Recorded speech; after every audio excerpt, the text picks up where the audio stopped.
Cabinet की बैठक में सीएम शिवराज सिंह चौहान के तीखे तेवर नजर आए, तो वहीं सोमवार और मंगलवार को सभी मंत्रियों को उन्होंने भोपाल में ही रहने के निर्देश दिए। इसके साथ ही कई महत्वपूर्ण निर्णय भी लिए गए। तो वहीं इंदौर के खाते में एक और बड़ी सफलता हाथ लगी है। देखिए ये रिपोर्ट। कैबिनेट बैठक में सीएम शिवराज के तीखे तेवर, मंत्रियों को दिए 2 दिन भोपाल में रहने के निर्देश। लाइट हाउस प्रोजेक्ट में इंदौर हुआ सिलेक्ट। 35 लाख से ज्यादा किसानों के खाते में डालेंगे राशि। मध्य प्रदेश की राजधानी भोपाल के वल्लभ भवन में सीएम शिवराज सिंह चौहान ने कैबिनेट की वर्चुअल बैठक की। बैठक में सीएम ने सभी मंत्रियों को सोमवार मंगलवार को भोपाल में रहने के निर्देश दिए। इसके साथ ही मंत्रियों को अपने कक्ष से ही बैठक में शामिल होने की बात कही। गृह मंत्री नरोत्तम मिश्रा ने बैठक की जानकारी साझा करते हुए बताया कि कोरोना काल में जहां किसान आर्थिक संकट में है, उसे देखते हुए आगामी 18 तारीख को 35,50,000 किसानों के खातों में 1600 करोड़ रुपए एक साथ डाले जाएंगे। सीएम विदिशा से वर्चुअली इस कार्यक्रम को करेंगे। मध्य प्रदेश कैबिनेट की वर्चुअल बैठक आज वल्लभ भवन में माननीय मुख्यमंत्री शिवराज सिंह जी चौहान की अध्यक्षता में संपन्न हुई, जिसमें आज महत्वपूर्ण निर्णय लिए गए। आज मुख्यमंत्री जी ने स्पष्ट निर्देश दिए हैं कि सोमवार और मंगलवार को सभी मंत्री भोपाल में ही रहेंगे और भोपाल में जब कैबिनेट की बैठक होगी तो अपने कक्ष से अटेंड करेंगे। दूसरा, 18 तारीख को एक बहुत महत्वपूर्ण कार्यक्रम प्रदेश के किसानों के हित के लिए, आज जब कोरोना काल में आर्थिक संकट में किसान हैं, तो ये तय किया है कि इस आर्थिक संकट के समय में 18 तारीख को 35,50,000 किसानों के खातों में 1600 करोड़ रुपए एक साथ डाले जाएंगे, जिसमें माननीय मुख्यमंत्री जी स्वयं विदिशा में इस कार्यक्रम को शुरू करेंगे वर्चुअल। किसानों में जो भ्रम फैलाया जा रहा है, उसे लेकर सभी मंत्रियों को अपने गृह जिलों में प्रेस वार्ता करनी होगी। किसान सम्मेलन की शुरुआत पर भी गृह मंत्री ने प्रकाश डाला। एक्चुअल और सभी मंत्रीगण जो कृषि विभाग जिले देगा, उन जिलों में स्वयं उपस्थित रहकर इतने बड़े कार्यक्रम को संबोधित करेंगे और मुख्यमंत्री जी का लाइव प्रसारण वर्चुअल होगा। सभी मंत्री अपने अपने क्षेत्रों में, गृह जिलों में जो भ्रम किसानों में फैलाया जा रहा है, उसके लिए प्रेस कॉन्फ्रेंस भी करेंगे। किसान सम्मेलन आज से प्रारंभ हो रहे हैं पूरे प्रदेश के अंदर। आज माननीय मुख्यमंत्री जी भोपाल में और उज्जैन में इसकी शुरुआत कर रहे हैं।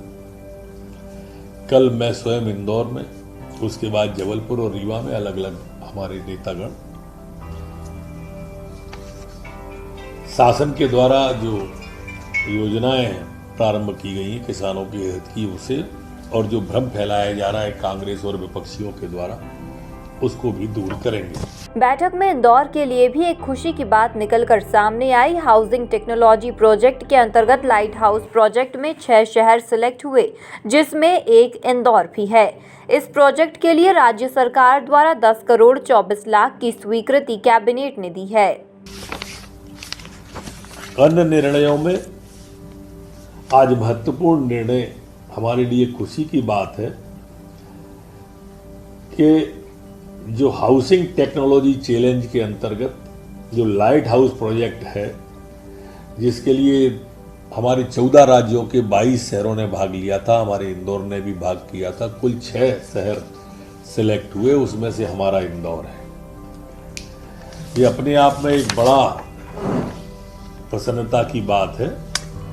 इसको स्वयं प्रधानमंत्री इस LHP प्रोजेक्ट को शुरू करने वाले हैं। इसमें हमारी राज्य सरकार के द्वारा 10 करोड़ 24 लाख की स्वीकृति आज कैबिनेट के द्वारा प्रदान की गई है। ये काफ़ी बड़ा प्रोजेक्ट है जिससे कि हमारे इंदौर को लाभ मिलेगा। गृह मंत्री ने मध्य प्रदेश जन अभियान परिषद में हुए आंशिक बदलाव पर भी रोशनी डाली। इसके साथ ही डायल 100 का कार्यकाल 6 महीने बढ़ाने का फैसला भी बैठक में लिया गया। आज मध्य प्रदेश जन अभियान परिषद के मूल उद्देश्यों की पूर्ति के लिए कुछ आंशिक संशोधन उसमें किए हैं। इसमें जो जन अभियान परिषद में महानिदेशक नवीन पद एक मध्य प्रदेश में सुविधा की कार्य की सुविधा की दृष्टि से महानिदेशक मध्य प्रदेश जन अभियान परिषद का नवीन पद महानिदेशक मध्य प्रदेश जन अभियान परिषद को शासी निकाय सदस्य सचिव और कार्यकारिणी सभा में सभापति के रूप में नामांकित करने का तय किया है। इसमें निदेशक प्रशासन के पद को समर्पित करते हुए कार्यपालक निदेशक के पद की आर्ता रखने वाला एक आंशिक संशोधन है। आज अन्य जो निर्णय लिए इसमें डायल 100 योजना जो गृह विभाग की और आम जनता के लिए महत्वाकांक्षी योजना है, 24 घंटे जो उपलब्ध रहती है, उसको 6 माह कार्यकाल बढ़ाने का तय किया है। कैबिनेट बैठक में हुए महत्वपूर्ण फैसलों में रेत खनन नीति पर फैसला लिया गया। बकाया राशि वालों को भी ब्याज में छूट दी गई। बिजली सुविधाओं को भी सुचारू रखने पर निर्णय लिए गए हैं। महत्वपूर्ण निर्णयों में आज रेत खनन नीति का हमारे का तय किया है। इसमें प्रदेश में स्वीकृत की जाने वाली रेत खदान जो है उनमें अवधि की गणना अनुबंध दिनांक के स्थान पर आशय पत्र जारी होने से की जाएगी। अभी तक देखने में ये आता था कि अनुबंध करने के बाद में सारी अनुमतियां मिलने के बाद भी वो आशय पत्र जारी नहीं कराते थे और जिसके कारण से कई महीने खदानें अवैध रूप से संचालित होती रहती थी। इसलिए आशय पत्र जारी होने के दिनांक से ही मानी जाएगी।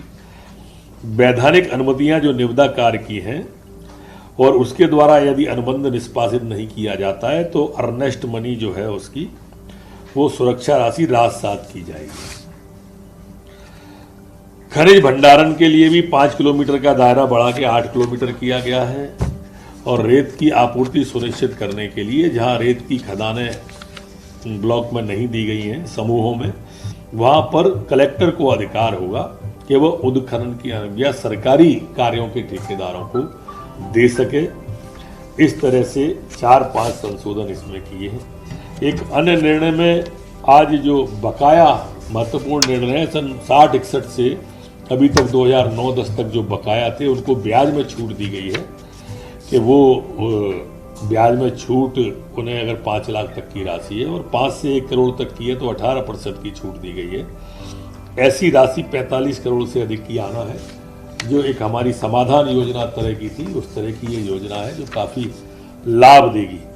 बिजली की व्यवस्था को सुचारू रखने के लिए विद्युत कंपनियों की कार्यशील पूंजी ऋण नगद साख सुविधा हेतु शासकीय प्रत्याभूत प्रदान किए जाने का भी निर्णय आज मध्य प्रदेश कैबिनेट के द्वारा लिया गया है। जनसंपर्क विभाग के 375 अस्थायी पदों को 2021 तक के लिए निरंतर रखे जाने का भी निर्णय आज कैबिनेट की बैठक में लिया गया। देखा जाए तो कैबिनेट की बैठक में जहां सीएम के तीखे तेवर थे तो वहीं किसानों के लिए तोहफा भी था। इसके साथ ही इंदौर के लिए एक और सफलता भी। Bureau report, MP news, Bhopal.